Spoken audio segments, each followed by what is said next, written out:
This is going to be interesting, I think, to some people, because I'm aware that a lot of people suffer from artistic block. In other words, you've got all the paints, you've got your canvases, your boards and everything, and you've got your brush in your hand, and then suddenly nothing happens. So nothing suddenly happening is, in certain circumstances, quite a desirable outcome. But when you want to paint a picture, it's not, because you want to produce something. So let's see what we can do. This title of this video, an inspirational palette. So this is purely at the moment just to contain everything. I've gone down to, I think, almost my last plastic plate, thank goodness, and I'll be just using this, which is it's a unit that I had built, and down there, sort of over there is, and this side there's a rack, and it's got paintings in it, which are just drying off. So this is a bit of plate glass on top, so I'm going to zoom in a little bit, fill up the frame, and move this out the way after I've shown you what it is. This is sap green red ochre, bit of Payne's grey, quite a lot of oil. Now I won't necessarily use this much oil on the painting that I'm going to do afterwards, but for what I'm doing on my palette, because the palette is the thing that's going to inspire me, I hope. Doesn't always work. Anyway, so there's my sludge colour. Let's get that out of the way. What I'm going to do, it may seem a bit strange to some people this, but I'm just going to make a mess. Let's just put some paint down. Nice big splodgy mess. And there we are. There's a landscape. Okay. Let's see what we can do with this. So you want to paint a landscape. You may want buildings in it, you may just want a landscape. I'm going to just stick to landscape. But you can get the feeling of buildings quite easily. So how is this actually going to help me paint a picture? You'll be surprised. Okay, so there's our colour. How about this? There's the sky at the top there. So because that's light, see? It's got a light band. Here's the landscape below, and here's some trees on the horizon. There's some light hitting the field below it. Let's have some trees up there. Let's have another field coming across that way. Let's have some light down this way. So what I'm trying to get over to here is composition. So this is the sky. There's the horizon. There's a lump of trees on the horizon coming down here. Forget all this stuff in a minute. That'll go. Here's a field coming down here, and it comes round there. Let's make it a bit more obvious. So this field comes down here and round the corner like so. Let's just see what we can do. I'm going to use a piece of paper. Just going to brighten the sky up a little bit. In fact, we could put some. Let's take away most of the green in the sky. You see, the colour of the sky is not important. What we're after here is composition. So there is a lighter sky. There's a very used up piece of paper. Question is, where do I put that? Over there. My computer just pinged. I hope I can edit that out. Let's have another block of trees just there. Let's have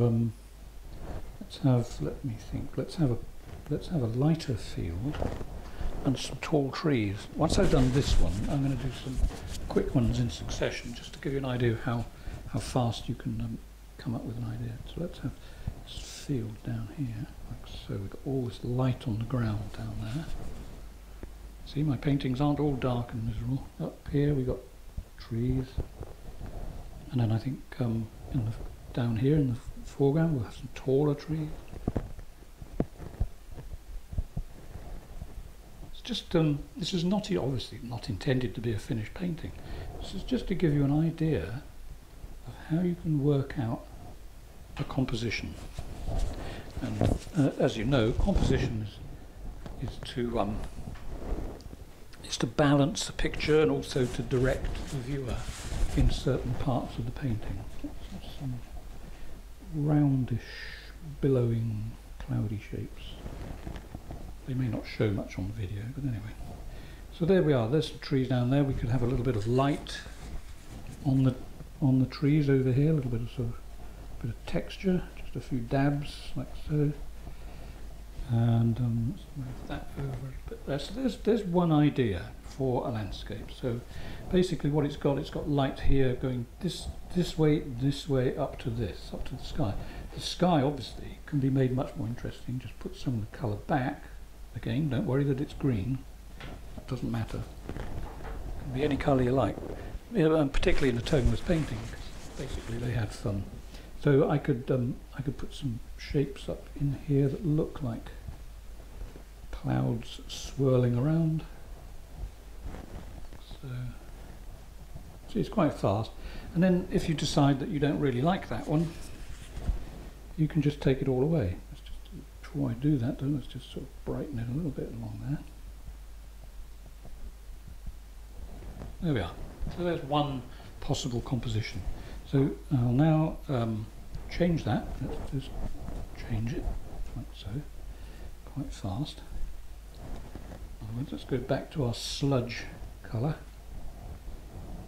Okay, so there we are. It doesn't have to be solid. It's just enough to make a tone that you can work in, where you can actually see things going on. So let's try something else. Let's try. Let's first of all make a sky. So in other words, I'm going to have a sky that comes down here like this, and then I'm going to take away as much of that up there as I can at the moment. So there's our horizon line for now. It changes very fast, and I think we should what should we do indeed? Let's have something going on along here. Okay, and then let's soften the top of the horizon line like so. Just get some texture in it, basically. And then I think a few more bands of perspective going across there. So we have distance. We've got this, obviously is in the distance, this is in the foreground. This could be water down here, don't know, maybe it could, who knows. It's all in the eye of the beholder. Now, we could have a few more tall trees down the bottom here. Let's have one or two there. In fact, these trees could be so close they go right up like so. So we've got a tree now, obviously in the foreground. It's, the particular type of tree is this sort of tree is quite common. Well, it's common. You see them everywhere. It's like a tall, very tall. Do you know? I can't think of the name of it. If I can, I'll put it on the screen. But I don't mean a cypress tree. I mean this is not an evergreen. It's a sort of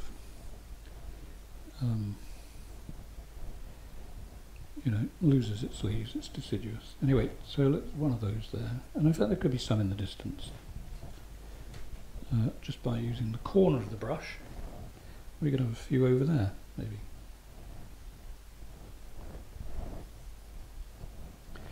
And let's connect this to the ground a little bit better here. I'll zoom back so you can see the foreground of that. There we go. So down here we got something going on through here. It's all about, you see, all I'm doing is adding texture to give the feeling of something happening in front of you. Let's just darken this tree. You see, if I want to add light to one of these trees, I have to darken it a bit first. I'm not going to go on with this too long, because I'm going to do a few more compositions. What I'm trying to get over to you is how fast you can actually build something up like this. And then, if you like that, what you can do is photograph it, put it on your computer screen, and have that next to your board or canvas while you paint. So if I want to add a little bit of texture to these taller trees, there's no real reason why you would on this, because you could do that on the final painting. Depends on how far you want to go with your sort of mock-up. Let's say the light is coming across from this direction here, so obviously this side of the tree here is going to have a bit more light on it than the other side. It's common sense really, isn't it? I'm sure you already knew that.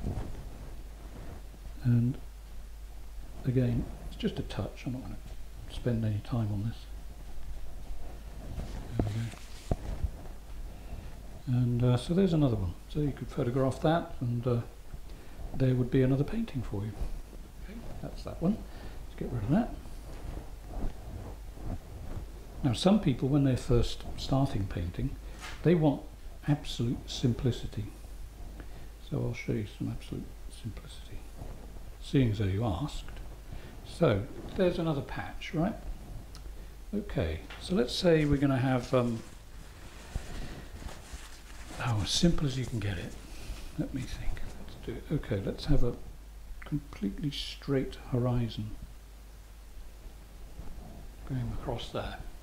In fact, to you it looks like it's going uphill, but to me it isn't. So I'll just exaggerate it down a bit.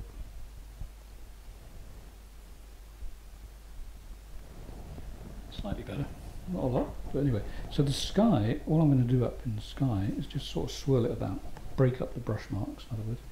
So this is the absolute beginner's guide to perspective and simplicity. Loads and loads of texture on the sky there.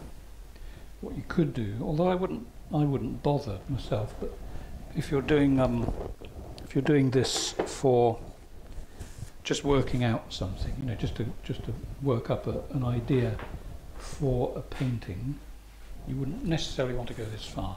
If you wanted to smooth that lot down on the sky there, let me just move things out of the way, you could carefully drag a brush across like that just a few times, and that will cut down some of the textures, make it slightly softer, and then you could pull it away from the landscape a bit that way.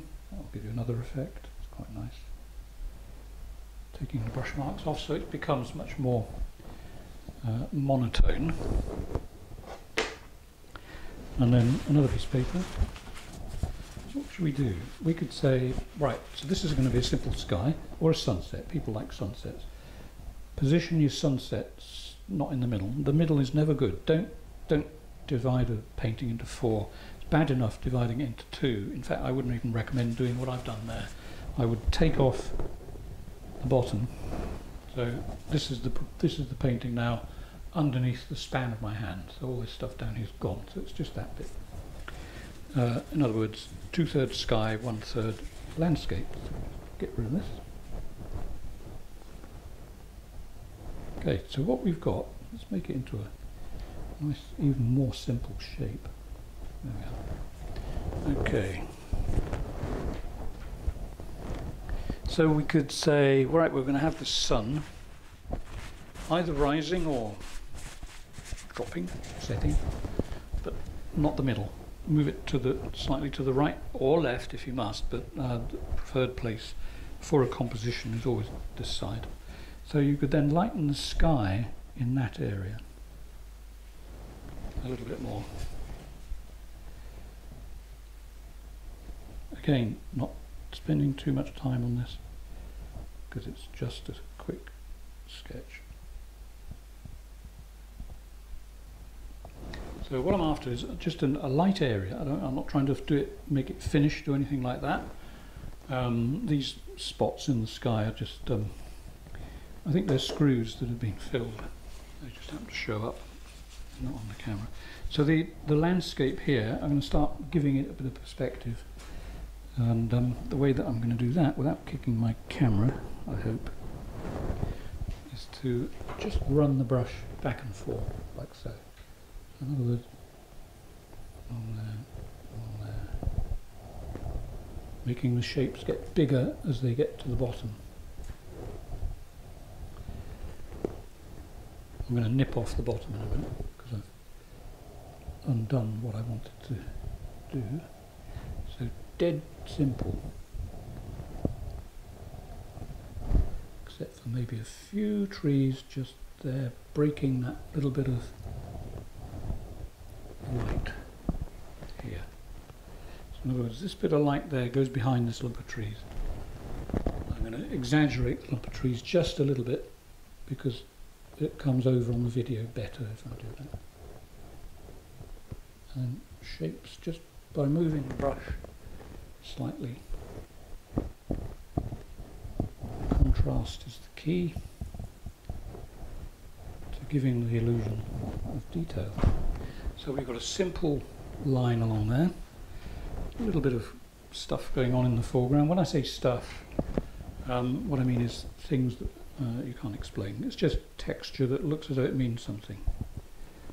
And in fact, in a lot of paintings, that is exactly what they are made up from. They're just blobs in the right place. Okay, so there's a flat, simple landscape. What I could do now with this piece of paper, it might work if I do it carefully enough, is to just soften the horizon a little bit over there. If it doesn't work, it doesn't matter, obviously, because you just sort of start again. But I'm barely touching it, and I want to pull the landscape up a little bit, but soften it down. It is slightly softer.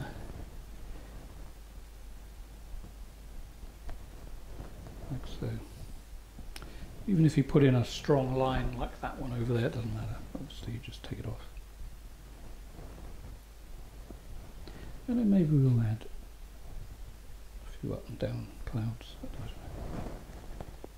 It's all down to what you want to do, and quite frankly, how much you want to play, because it's just like playing. Let's just soften that lot down there a bit.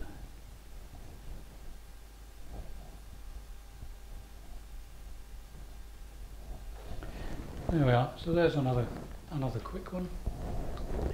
The thing is, you see, if you're a beginner and you've never painted and you really don't know what to do and how to start, this is possibly the most simple exercise you can do, just to get your confidence up. Because once your confidence starts to sort of twang a bit,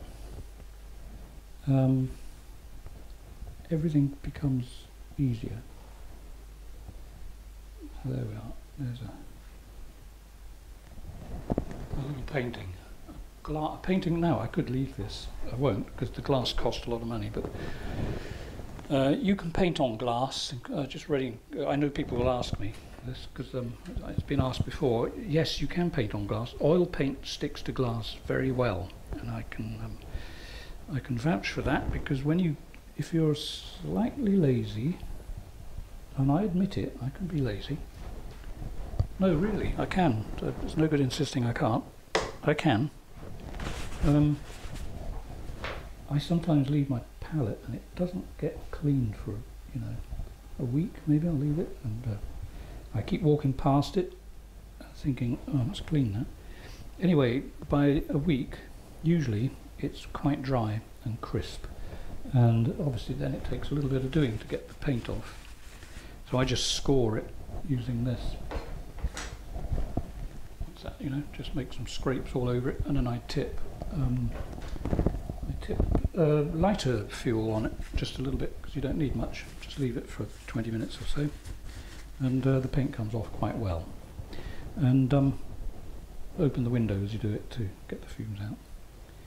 So there we are. There's another quick little picture. I could work into that a bit more, I suppose. I could sort of I could increase the light this side of the trees and that side of the trees. Yeah, just to make a sort of focal point here. Then obviously I've got my light sky, which I would develop, and it could have clouds coming up that way and up this way and up there. That sort of where the sky is all catching the light. The clouds are catching the light from the sun, and they seem to be radiating out from that point. So there's another one. Anyway, so I've got an idea in my head now to paint something like this, except it's going to have a much more dramatic sky. But anyway, it'll be transferred onto a board. There won't be so much going on down here, because I want it to be mostly sky centered, because again, when you're a beginner, one of the most daunting things that you'll ever come across is the idea of painting a sky.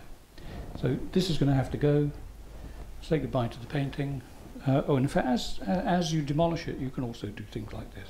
You can say, oh, well, that's all too much in the distance. Let's have something in the foreground like that, with a nice big tree here and a nice big tree there. See, paintings just come out of they just come out of nowhere. Take it another stage actually, just flatten that. You may notice I'm using the tip and I'm also applying, if I apply pressure like that, you see I get light. If I do this, it goes dark again, except I've squashed off most of the paint. But slow movements, put the colour down, light, quick, hard movements, light, quick, no, I beg your pardon, slow movement puts paint on, fast, sideways movement takes paint off, like so. Okay. So, I might have to edit that, that's a complete what's it. Anyway, let's try something else before we get on to the main painting. So there, we're going to keep that field in the background, but let's have corn growing down here. Maybe I tell you what, let's have a turn there, and then bring it round. You notice how I'm using the stripes in the paint as well to help build up areas of texture. So we've got an opening here. Maybe it's corn, maybe no, I don't think it's corn, it's something else. It's vegetable. Okay, so there's another quick one. There's some light taking you through there. Just a sort of way to get in the painting. Okay, there we go. I think that's enough. So yeah, goodbye to that. And this is now just going to be an ordinary palette again. Back in a moment. Okay, so this is what we're going to end up with. And now I'm going to show you how to actually get to that point. And you may think, wow, that mess that he's making at the beginning could never end up looking like that. Well,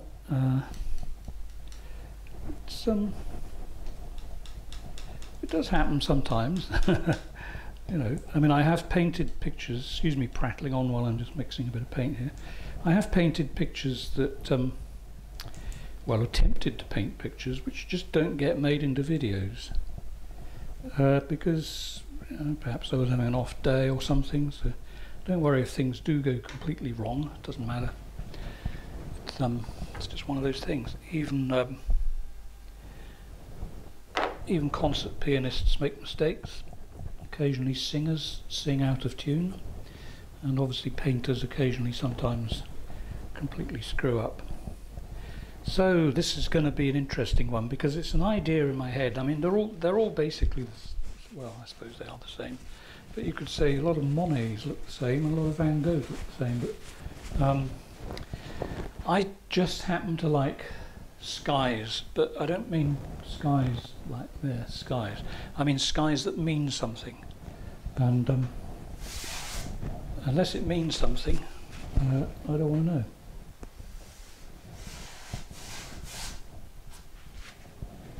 This is Payne's grey with a bit of white.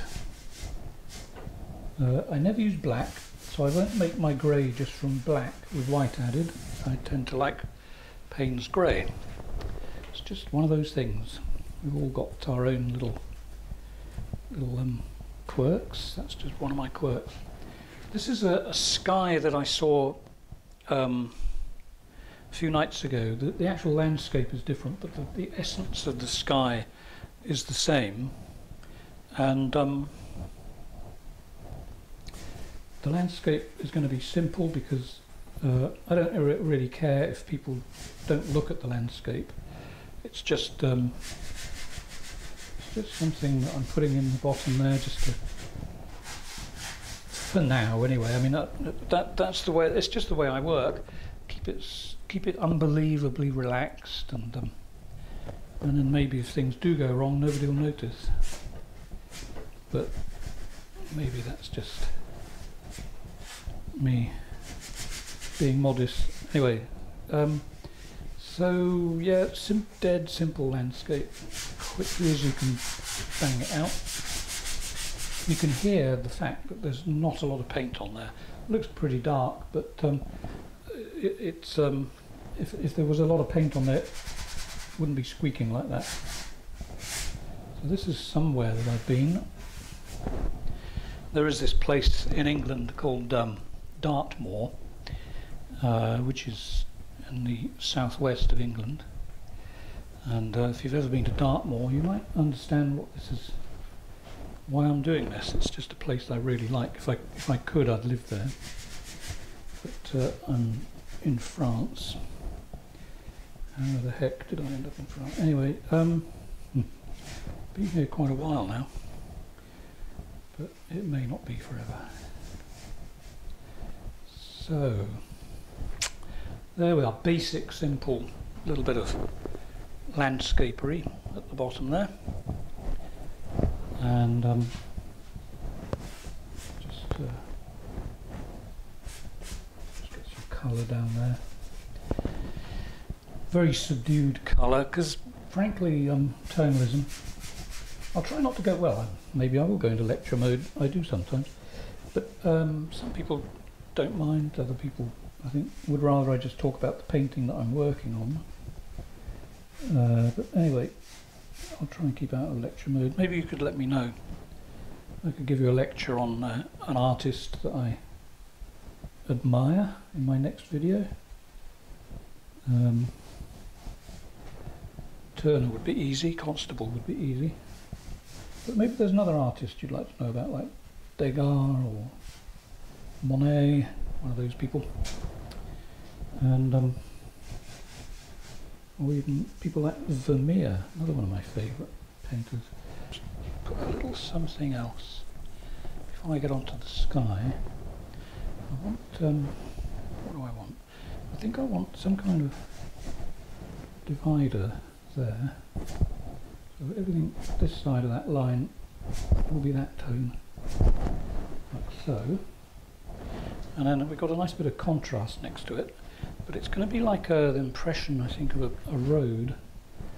But on this side of the road here, there will be another bit of dark land rising up with some kind of, just a, well, it's a tree, but I call it a focal point.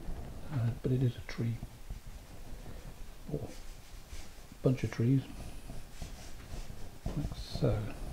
Quite like that dividing line. It sort of starts to lead you up into the picture. So you notice though I've got a sort of green and red ochre type landscape here, and then it goes into this grey. Now I want it grey because there's going to be a transition between the sky and the landscape. So I'm giving myself a bit of a head start there, and I think I'm going to darken a little bit of this hill just here. So apply the apply the paint slowly and more deliberately, and it'll get darker. And I think a few bumps. Let's just get some bumps. It doesn't matter what they are, they're just bumps really. As long as the bumps look as though they're something, then my work is done. Okay, so there's more bumps on the top of that ridge. Okay, that's pretty well it, I think. A little bit of something there too. Why not? Okay, right, that's it. Fine. Next thing I'm going to do with the brush that has some grey on it, I'm going to get a pile of white paint. Now I'm going to add a little bit of excuse me. I'm going to add a little bit of grey to it. It'll still come over as quite light.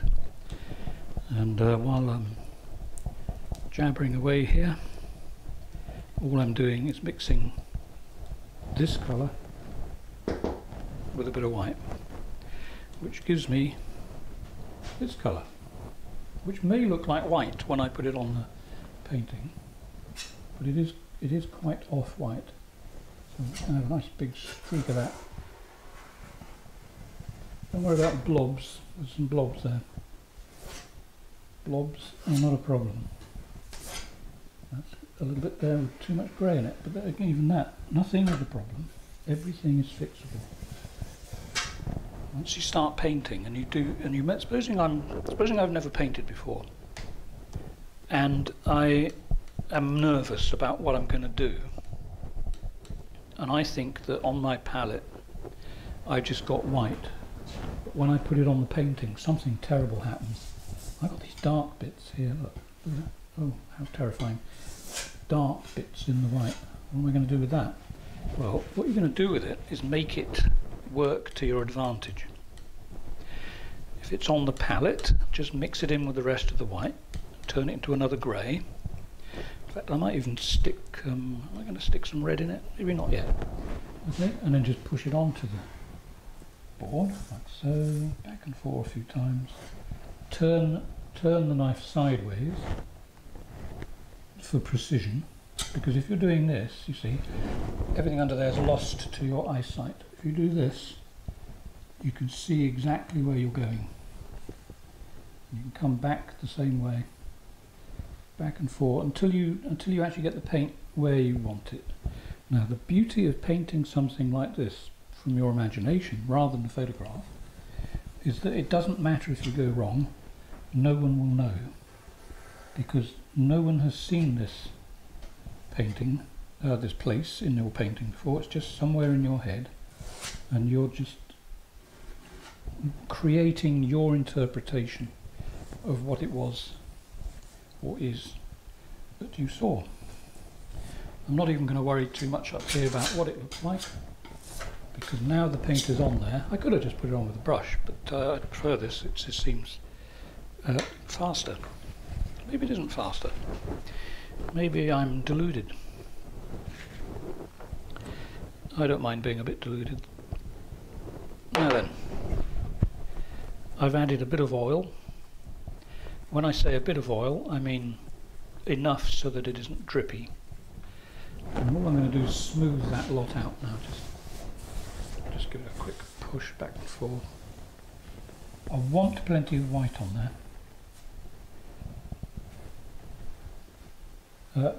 No, I beg your pardon, not white. I want plenty of paint on there because I'm going to be working it into the landscape, and I don't want to get left with not enough paint. What I'm after here is a blending into the landscape, so it's almost impossible to see where the two meet. The two meaning the sky and the landscape. Okay, so back and forth, just a few times. There's a few lumps in the paint, doesn't really matter. Lumps sometimes can add a bit of character to a painting, or as I like to call it, patina, which is what it is really. Anyway, there's some quite big lumps in there. Some of it is because I've used old paint, but it doesn't matter. They're easily got rid of with the corner of your brush. Okay, so now, as sometimes when I make videos, my voice isn't all that it could be. I've had a few problems lately with allergies. I tend to get food allergies. I'm trying to narrow down to what I can actually eat, and the list gets smaller every day. And after I have a reaction to something I've eaten, if I go slightly anaphylactic, which is what happened yesterday, my voice suffers, usually the day after. And it's just not quite back, so you may think, oh, he's putting on a husky voice. No, he isn't. He just can't do any better. So let's see, I'm going to bring some of that up to there. Not worried about the brush marks now. The reason I had all that paint there, as I just said, is to get a soft blend into the landscape down the bottom. In fact, I'll be softening it a bit more. And in fact, the other thing I'll be doing is getting my palette knife, because I just like the slightly random effect it can give you. If I've got a bit of grey on there again, I'm going to bring some of the hills over there up into the pale colour, back and forth again, just so that I can get some kind of textural thing going on in the sky and the land, so that it becomes slightly ambiguous as to where one ends and one begins. And it just, I don't know, it just sort of makes things more interesting, especially when you can do it in one sweep. And a little bit more grey. You can do it in one sweep, like so. You could put the ridge of a mountain there. good thing about a palette knife is that I'm being a good boy today, my goodness. Is the I've totally forgotten what I was saying. Okay, is the element of surprise you get when you do things like this. It always starts to get interesting. You see, there's like a mist going off through there. There's a dark bit here, and I think I want to bring that into there a little bit.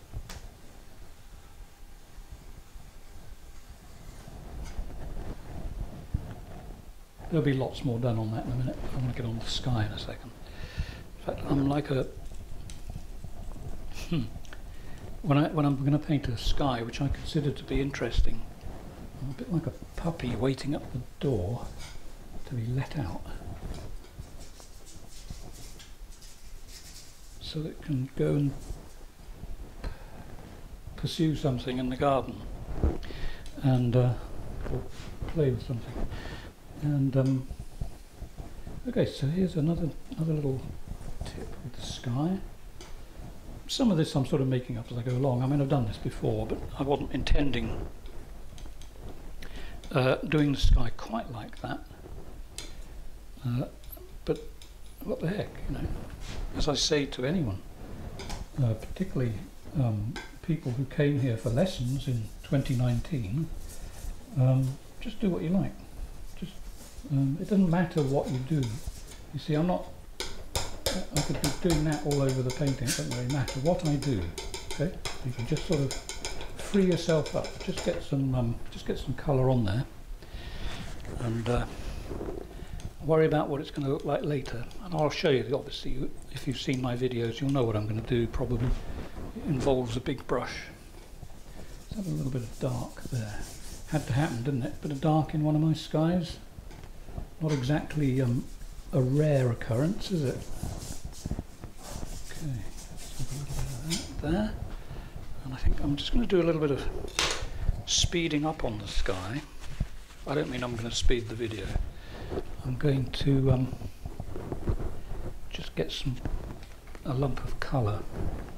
I'm going to want something there. And I think definitely here, so that's going to need a lot more grey. So I'm just going to, I've got plenty. In fact, hang on,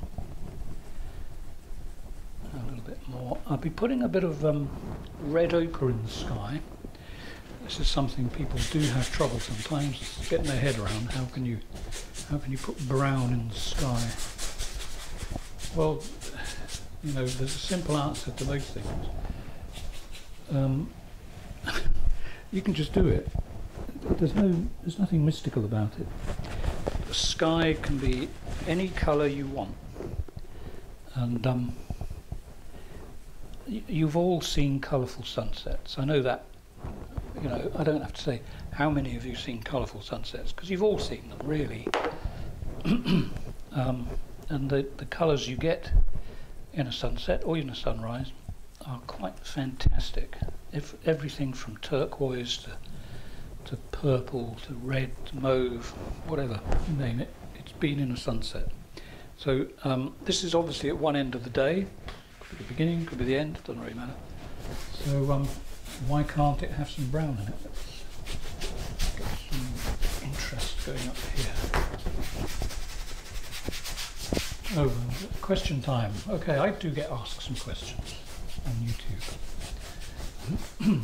Recently on a video I did, everything I do is oil paint. Okay, nothing else, just oil paint. I don't do watercolour. I've done it, I've taught it, I don't like it, I don't want to do it again. I like oil paint. I don't use acrylics. Again, I've used it, didn't like it, I've taught it, I won't use it again. You can get an effect like this painting with acrylic, but it would be a completely different technique. Totally different. You wouldn't be doing anything really that I'm doing here. You'd have to be carefully painting each bit. You wouldn't have the flexibility that I've got with that I have with oil paint. And see what happens when I put paint on now here. You see all these greys that I'm putting down here get lost immediately in the paint that I've already put on the board, so that's why I use a palette knife. I'm just sort of playing. So a little bit of light in there. It works the other way too. I can lift light from here and I can put a little bit up there, like so. I can make this line here less hard just by doing that a few times, and it's instantly softened. Up here I'm going to actually put in a bit of blue. I'm going to use a little touch of this colour, which is royal blue, Blue Rex in France. It's got all kinds of names. King's blue. That could just be the translation on the back, because Rex being a king, I suppose. Lovely colour. Just get a dollop of that. Stick it on a... Now, okay, so this brush has got a lot of grey on it. So what I'm going to do, I'm going to get some of the paint off, like so, on some of the board that doesn't carry paint. I'm going to give it a wipe with just paper, because it doesn't matter. If I get some of this grey in the blue, it doesn't matter one iota. Did I say iota? I meant iota. And there we are. So that's most of the grey off, not all of it. It looks as though it's still on there, but not much of it is coming off. So I'm going to get some blue, and I'm not going to put much oil in it, other than what is already on the brush and what is possibly in this area, and it's not much. So I'm just going to have a little bit of blue up in the corner here.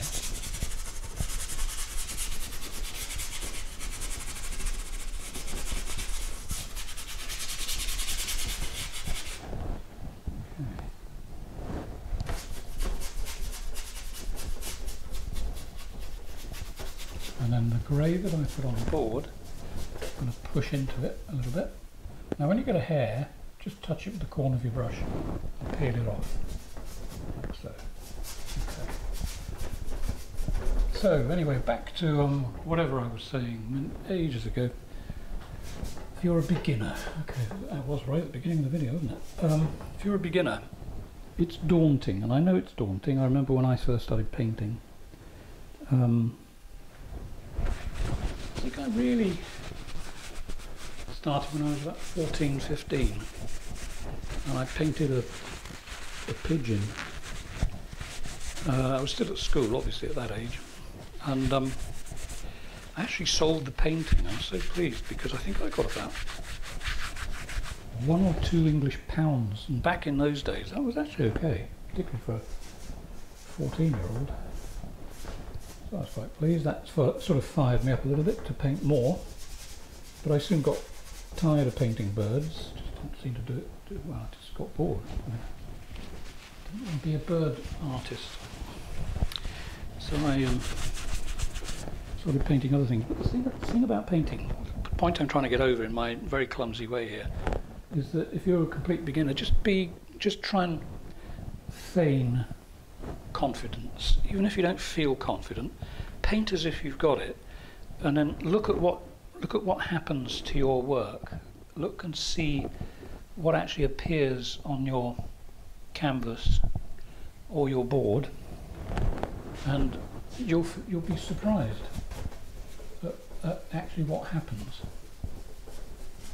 Because when you paint quickly, like I'm doing here, you start to see things happening in the painting that you wouldn't necessarily get if you were being too careful and too slow about what you're doing. Just sort of be Mr. or Mrs. Exciting, just sort of, you know. And my favourite saying to all people really is, you know, don't be afraid of mistakes. Nothing's going to happen to you if you make a mistake. Nobody's going to suddenly run in the room and say, good heavens, what have you done? Nothing on earth or your life will ever be the same now, because you put that brush in the wrong place. Put your brush in the wrong place. frequently and see what happens. Yeah, so as I was saying, nobody is going to suddenly rush in the room and say, you're guilty of making a mistake. It doesn't matter. It's not like brain surgery, you know, you don't want to make any mistakes there. It's not like publishing, which is what I do when I'm not painting, except I'm the designer for a publishing company. I'm not actually the publisher. If you make a mistake, it's not quite like it was in the old days in publishing. It's because everything can be fixed quite quickly because of the way that things are printed now. Nothing like when I was a college leaver. Everything was printed on metal plates, or well, mostly metal, but depending on lithography or letterpress, all that kind of stuff. It won't necessarily mean much to younger people, but it's nothing like the way things are produced now. And it was expensive. I made a mistake, it cost. And because when you design something like a book or a catalogue, it was printed in one go, because that's the cheapest way to do it, and as many copies as possible. So some of the jobs I worked on would be catalogues that were printed 100,000 times. You didn't want to make a mistake. And in fact, nobody wanted mistakes, but you know, you don't want it to be you that makes the mistake, because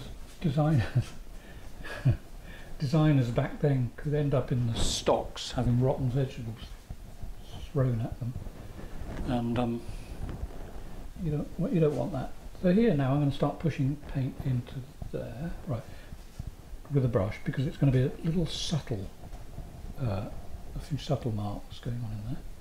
This is all going to be tidied in a minute. Yeah, don't worry about mistakes.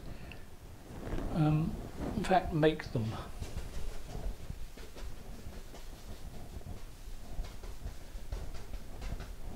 Make them, but also teach yourself to see them. Just have a little something there, I think. A little something for later. Okay, just a few marks. What else should we do? Let's have, still want a bit more of a glow. In fact, tell you what I'm going to do. I'm going to give this another wipe. And I'm just going to drag it over here really lightly.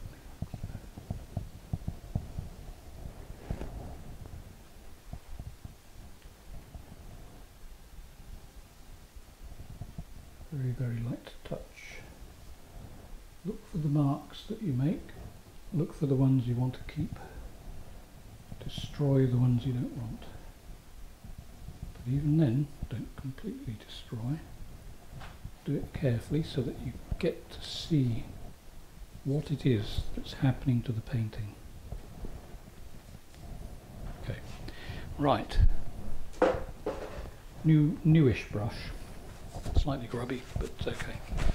And I'm going to, before I use that, I'm going to put a bit of white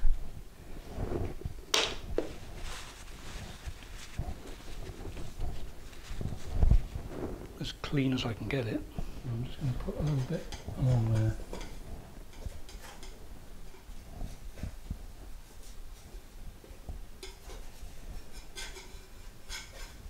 Like so. Maybe a bit there too.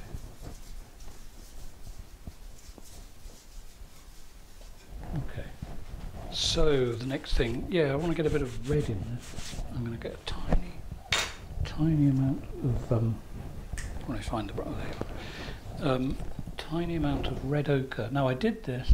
I put red ochre in a painting that I did just about 2 years ago. May even be 3. When was it? It might be 3 years next January. I'm not sure. I have to check. It's called The Illusion of Detail, which may even pop up on the top right-hand side of your screen around about now. It's got a lot of views, that one. Over 2.5 million now, I think. But I used red ochre in the sky, and a lot of the comments, people said, wow, you know, I didn't think that that would work, but it works. And because red ochre, the beauty of red ochre, as you can see what I'm putting on here, this is red ochre. It's got a bit of white in it because I've added a bit, but it's an interesting colour. It's not brown anymore. When you add it to these colours, it's all how the colours interact with each other. It changes, and it sort of gets more interesting. Okay, I think that might be that. Now, what I want to do is get a big brush. I do have a big brush here. This is the sort of size I'm looking for, but this one has got a few crisp bits on it, and I don't want crisp bits, so I'm going to get another one. So here's an unused one. It's 15 centimetres. 15 centimetres in inches is just under 6 inches. And this board, to give you an idea, this is 80 centimetres by 60. And I'll put the size on the screen. So what I'm going to do now is just work on the sky a little bit to make it more sky-like and less paint-like. This is the fun bit. So what I'm going to do, I'm going to remove some hairs first. Okay, that's them gone. What I'm going to do is move the brush around like that, almost flat. I'm not going to use the front edge, I'm going to point it at it, all just that and that.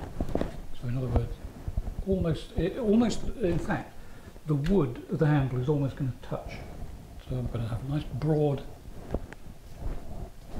contact with the paint surface.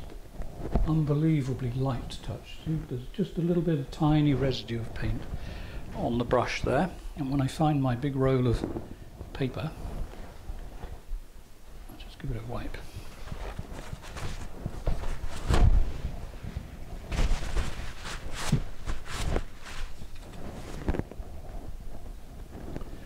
So there we go. Gives a really interesting, there's another hair, really interesting effect, and it's quick. When you're learning, you will have like a thirst for getting it done well and also getting it done fast, because you want to see a result. Now when you do something like this, but let me emphasize this, when you're at this stage, barely touch it. It is just a skim. 1 or 2 swipes, and then wipe the brush, like so.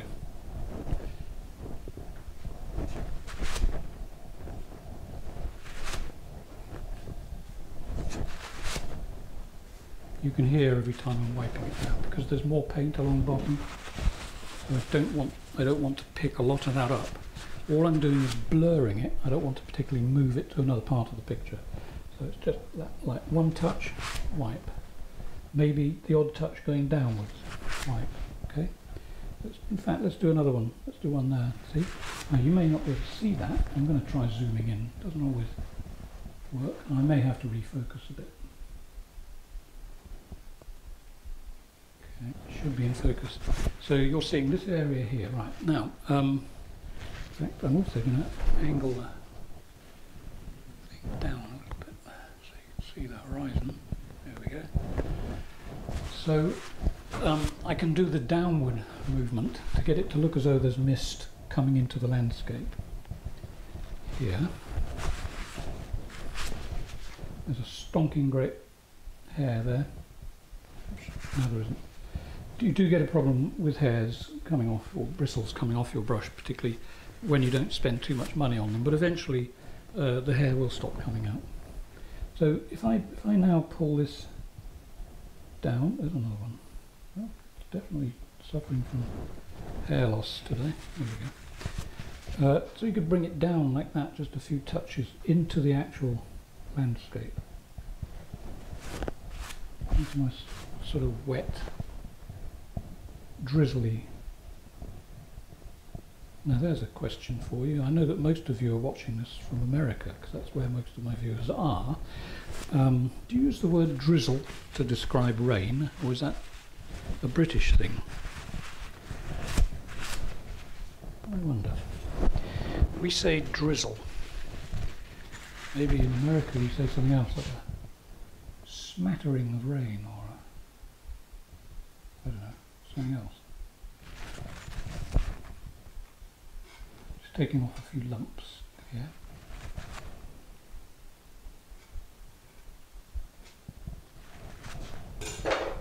Right. Back to where I was. Just a few downward strokes. I could go from the top of the painting like so. That's quite a nice effect. And across there just to lose some of the stripes in the paint. There's not much showing. You'll see a close-up, or several close-ups of this when I get to the end of the painting, which won't be far away now. I think that may be almost it for the day. Anyway, it's a quick way of doing the sky.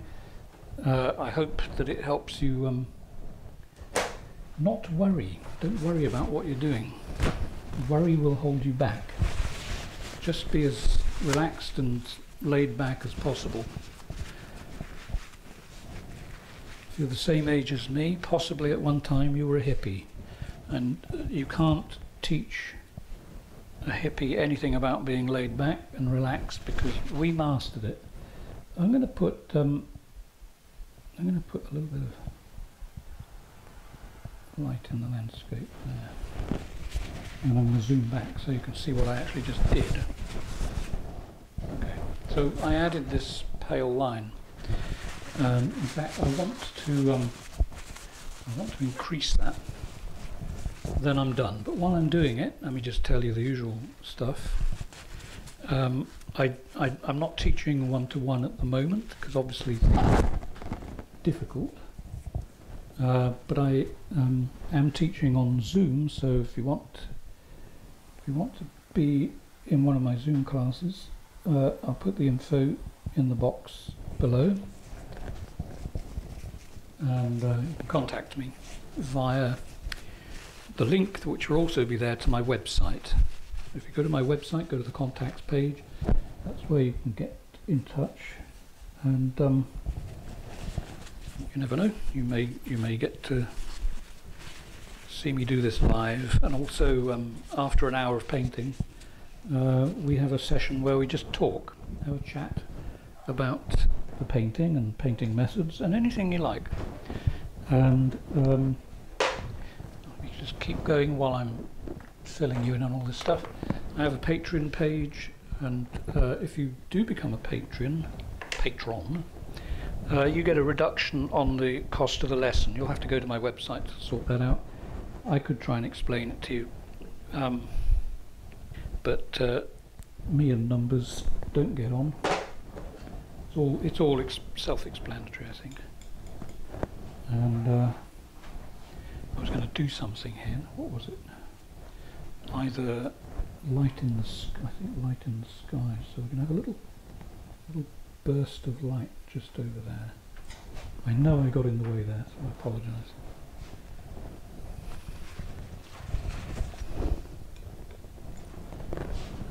And so a bit more there.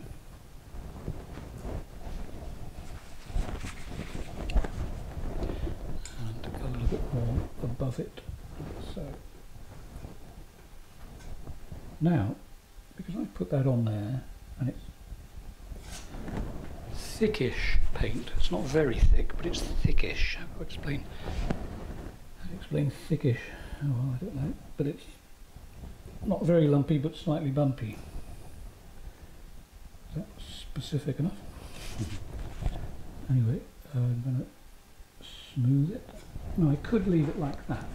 I'm not going to, because I think it needs the big brush just to calm the edges down a bit, like so. Nice bit of bright sky. I can still see things I want to do. Anyway, back to what I was prattling on about. Yeah, I teach on Zoom. It's always good fun. quite a lot of the same people keep coming back,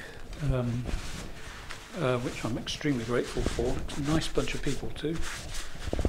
You can paint along while I paint and then show me your painting afterwards, and I'll tell you a few tips on how to correct something. Or indeed, I may say, wow, I don't need to tell you anything. Why are you even at the lesson? You don't need help. But there you go. So yeah, so there's that. What else? If you liked the video, please click the little thumbs up thing. Oh yes, and please subscribe. Subscriptions are very important. And next to the subscribe button there's a little bell icon, so if you hit the bell icon you will know when I put up a new video. And I'm quite well aware that maybe people who've watched this and think, I don't want to know when another video comes up, I'll never look at this again. I'm sure there are people like that out there. That's fine too. And best of luck to you. Right, so there we are, an interesting sky. Sort of interesting bit of vegetation below it, and that's it. I'm going to stop talking now because I'm sure you're sick to death with the sound of my voice. And thanks for watching, and I'll see you in the next video. Bye for now.